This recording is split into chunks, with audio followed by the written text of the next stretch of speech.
Good afternoon and welcome to this meeting of the Public Works and Safety for the City of Huntington on December 1st, 2025.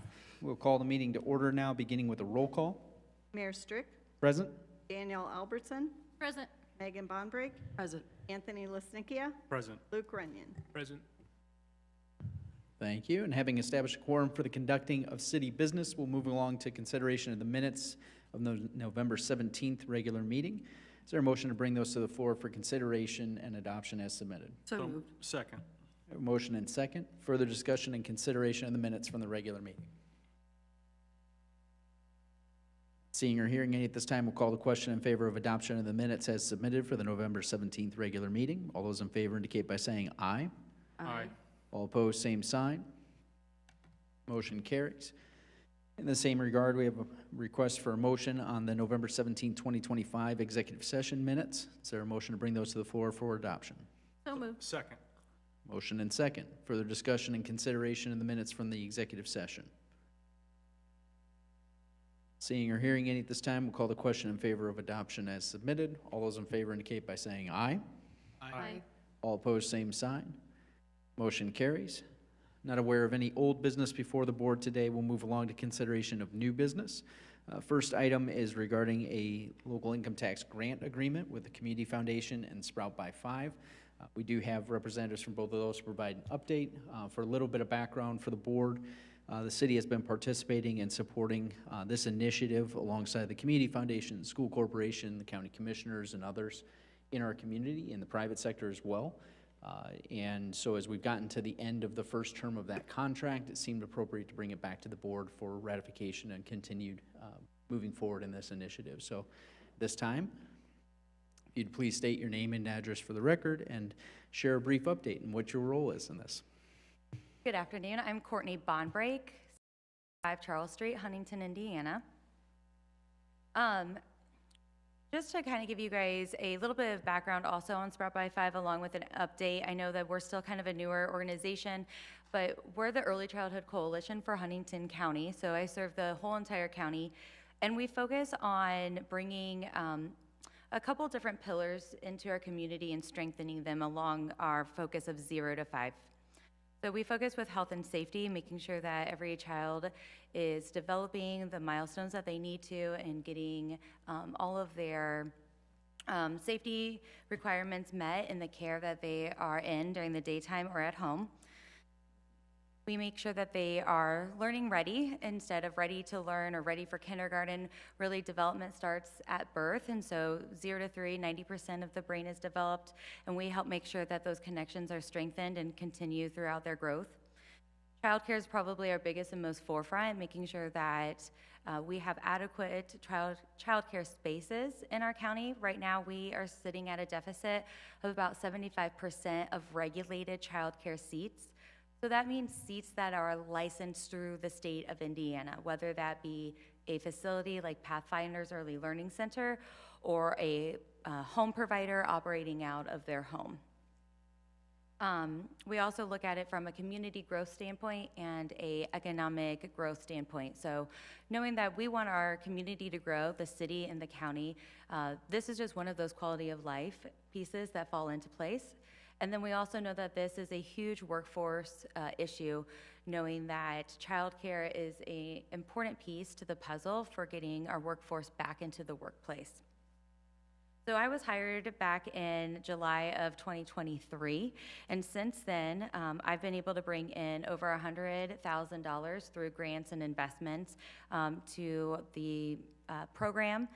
And we've been able to utilize that in a couple different ways. One, we've started a health and safety passport for home providers that are either licensed or unlicensed, once again making sure that we're meeting our pillar of health and safety and getting them the adequate training that they need along with adequate equipment, and also giving professional development to those in registered ministries, licensed centers, or child care providers as well. As we're working into 2026, one of our biggest barriers and challenges that we face is increasing our capacity. I'm happy to say that amongst our region where a lot of programs are closing, we are actually looking at potentially expanding seats in 2026, working with partnerships that we've developed from 2 years ago, whether that be home providers, registered, or ministries looking to become registered ministries, or partnerships outside of our county bringing into to increase our capacity.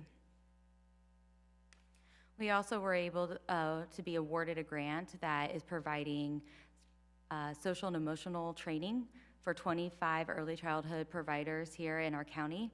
Alongside that, they are also receiving $500 to equip their classrooms to be able to implement the training that they receive. That's actually happening this Wednesday. The 25 providers are coming together, and we're able to kick off that process with a 3-hour training. Along with social and emotional development, that's probably been one of our biggest focuses. We've also been able to work with the YMCA and Huntington County Community School Corporation to get them grants that will equip their classrooms as well with social and emotional development programming. One of our biggest things that we talk about as adults is mental health. And we see it in adolescents, we see it in younger children. But a lot of this stems from the connections or the lack of connections that they make in 0 to 5. And so we really are focusing on how can we be proactive instead of reactive to some of the mental health issues that are arising and looking back to 0 to 3. One of the other big pieces for Huntington County is that we participate in the regional coalition, the 11 counties of Northeast Indiana. Being able to participate with them allows us to have access to a lot of different programming that comes at a grander scale than maybe just to one county. And then they were also awarded a $5 million grant through the Strategic Development Commission to implement a tri-share program where the cost of childcare is split 3 ways. The parents pay a third, the employer who opts in pays a third, and then this grant pays the last third. The biggest piece to that puzzle is that this is not duplicating services that the state has already provided for childcare vouchers for low-income families. This is really helping focus on the middle-class family. So 151% above federal poverty level, all the way up to 400% above federal poverty level. So it's those families who are working 2 jobs and just trying to make ends meet and still are having a monthly child care bill of $600, $700, depending on where their care is at. I'm happy to say that Johnson's Junction is our first business in Huntington County to participate in this program. And talking with them, they've already seen the benefits of participating, where their employees been able to work more hours because they can afford more care, since some of that burden has been alleviated from them. Along with that grant, managed services has been implemented through the region. And if you think about an organization, you have different departments handling HR and accounting and all that administrative office piece. Our child care providers are a one-woman, one-man show. They're wearing all the hats. They're HR, they're enrolling parents, they are handling payroll, they're working with a budget. And that takes away a lot of their focus that they got into early childhood, working with the kids, working in the classroom, working with their teachers to better support what's happening. And so managed services is one piece that we've been able to participate in through the region as well, where we can help them take some of that burden off of their administrative pieces and come in and walk alongside them to better understand and equip them for their budgeting piece, for their HR pieces, for their accounting, how to best use their childcare management system. And it's a very personalized program. So Pathfinders Early Learning Center is our first childcare managed service program here, and we've met with them several times and getting them started with some in-classroom professional development, along with being able to look at their budgeting, making sure that they're utilizing all programs to the best of their ability, getting all the money that they can from the voucher program or food programs that the state offers, so that they can really, at the end of the day, be sustainable and pour back into their classroom.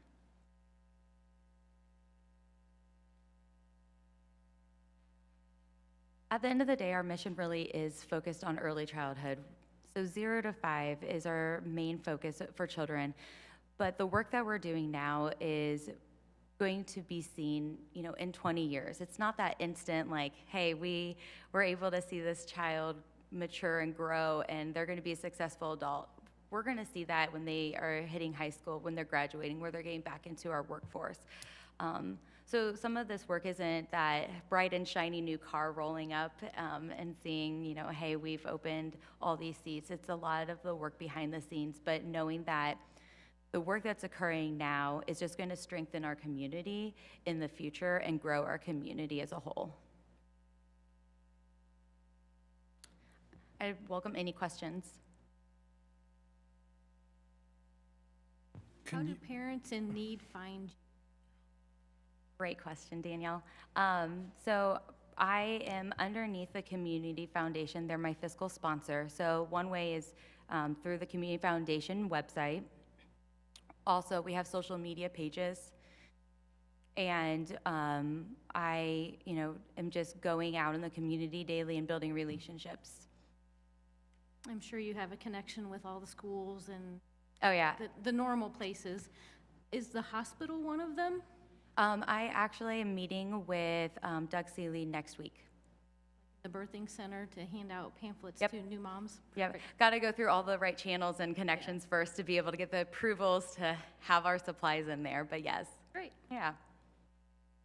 I'm curious to know more about a percentage that you mentioned early in your presentation, 75% childcare. Can you elaborate on that? Yeah, absolutely. So when we're looking at Huntington County as a whole, we have, and my numbers might be a little bit off because I haven't looked at the current numbers, but roughly around 2,000 children 0 to 5 in our county. And with that, they estimate, and this is state information, you can find it on the state website, but they estimate about 1,500 of those children need care. So that means, parents are both working or whatever the situations, they have to go somewhere during the day for child care needs. When you're looking at our regulated seats in our county, so Pathfinders Early Learning Center, the Heritage Point in Warren, St. Paul's Ministry, and then we have 3 child care homes, those account for about 340 seats. So we can't go and measure how many unlicensed homes there are. So based off of just those, that's where that percentage goes. We had Little Blessings when I first came on, and they held about 50 seats. And so from when they closed, our community lost 50 seats. But I will say that we were able to work with Pathfinders Early Learning Center and work with St. Paul Child Care Ministry in Andrews, and both of them were able to hire on new providers and open up seats to accommodate about 50% of the children that were displaced from Little Blessings. So it's kind of that double-edged sword. Unfortunately, circumstances led for them to close, but then we were able to work with the current providers to open up capacity while still looking to grow capacity in 2026. So the health and safety passport mentioned, the professional training, does that only go to the licensed? So that one facilities, or- actually is designed for unlicensed home providers. One of the benefits of working underneath the Community Foundation, I am not state regulated to go in and be like, you're operating illegally. My role is education. I go in and I educate them. Hey, did you know that you can only have 7 children that are not related to you in your home to be considered unlicensed? You can only work 36 hours a week to be considered unlicensed. So a lot of my role in the beginning is education.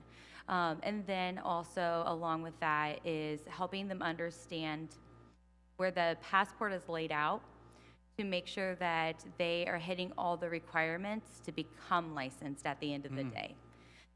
That took up probably 9 months of my job in the very beginning, is just understanding what website to go to, who I needed to talk to, how to get onto the trainings, and having somebody who is either working a job, going to school, or already watching children try to accomplish that it was a huge barrier for a lot of providers that I talked to. So that was one of the things we created early on, and the funding from that comes from the health department to be able to prevent child abuse and neglect is the main role for our health and safety passport. Great. Thank you. You're welcome.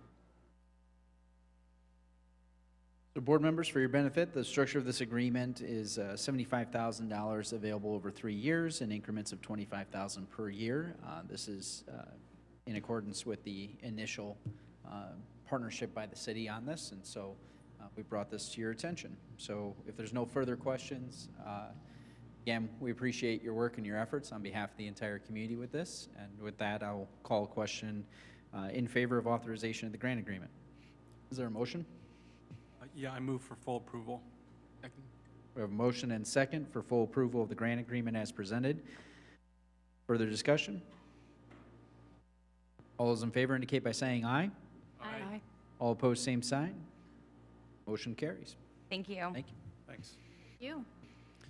Next item on the agenda, we do have Historic Preservation Consultant Agreement for this year to be renewed. Is there a motion to bring that to the floor for consideration and approval? So moved. Second. Motion and second. Director Kaplinger.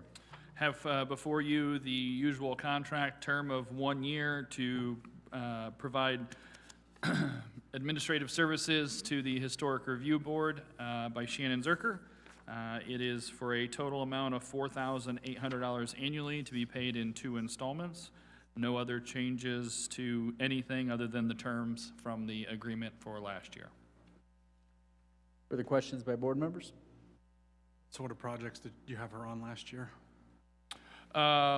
So she primarily provides staff support and the technical expertise to the Historic Review Board, and so what that looks like in any given year is going to be a mixture of not only special projects that maybe the Historic Review Board is undertaking itself, but also serving as staff and evaluating certificates of appropriateness, National Register nominations that come in through the threshold across the door from the public. So there's a mixture of that. We've done grants and administrative things for primarily Sunken Gardens and Memorial Park, the stone race being a huge one. Without Shannon's work on doing the nomination for that, we would not have been able to get those state dollars to come in and match those local dollars on that project. So much like you heard from Courtney, our goal is to kind of make sure that that position is paying for itself, so to speak, in addition to covering other things. Thank you. Further questions by board members? Not hearing any at this time, we'll call the question in favor of authorization of the agreement. All those in favor indicate by saying aye. Aye. All opposed, same sign. The motion carries. Moving along, next item on the agenda is a proposal for repairs at Memorial Park and restoration work there. Is there a motion to bring that to the floor for consideration and approval? So moved. Second. We have a motion and second. Director Cutress.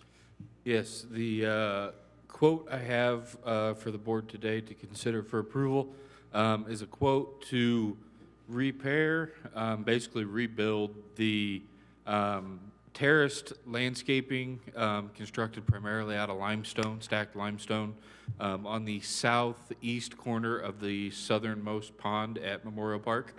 The park superintendent was able to approach 3 different landscaping companies in an attempt to get 3 comparable quotes.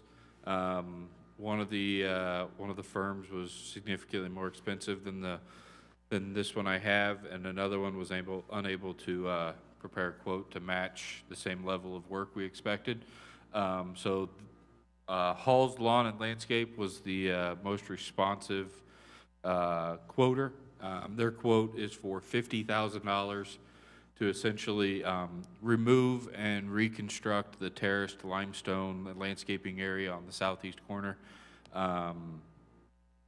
to bring that back to what it, or at least in an attempt to bring it back to what it was previously, once the Parks Department discovered that it was there and during a recent cleaning effort in that area. So it would be my recommendation that the board authorize the mayor to sign this quote with Hall's Lawn and Landscape for $50,000 to redo the landscaping on that southeast corner of the southern pond. Questions by board members regarding the recommendation and proposal? Were the bidders provided a scope of work? Yes. What is it? That's what it was? It just said, was it rendering or anything? He did provide a rendering. I do not have that. I could not get it to print for me today. I have his quote. There are a number of tiered landscape or stacked limestone. There's a small wall made out of stacked limestone that he's reconstructing, as well as building a flagstone patio area and path along that pond. So, yep, all three quotes, or all three companies were asked to provide quotes for the same stuff. One of them never provided the updated quote to match these specs, and the other one was just more expensive. What's the square footage of the,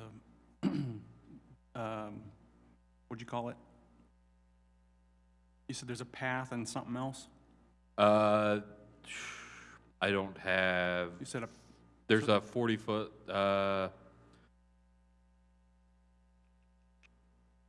it doesn't give it a size on the, again, I'm filling in for Steve. I don't have the size of the path in front of me. has Halls ever done anything like this before? Yes, this is what he is a landscaper that regularly does this kind On of the work. side of a retention pond?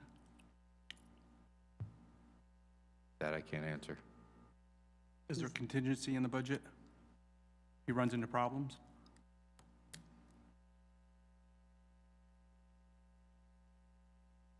I mean, his quote was for 50,000, so if we get this, that's what he would get paid.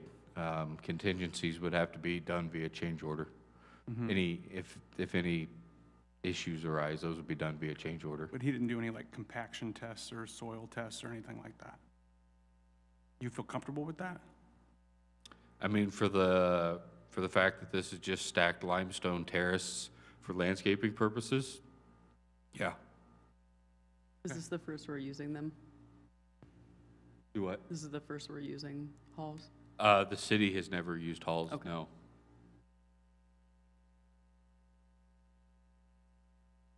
Again, to just reiterate for the board that these are existing terraces that are being restored and repaired. This is not a new facility being installed. What's the current condition of the terrace? They're there, but they're in deteriorating condition, so the attempt is to restore them and bring them back. And are they just recycling the limestone that's there, or do you think? As much of it as it can be, Okay. yes.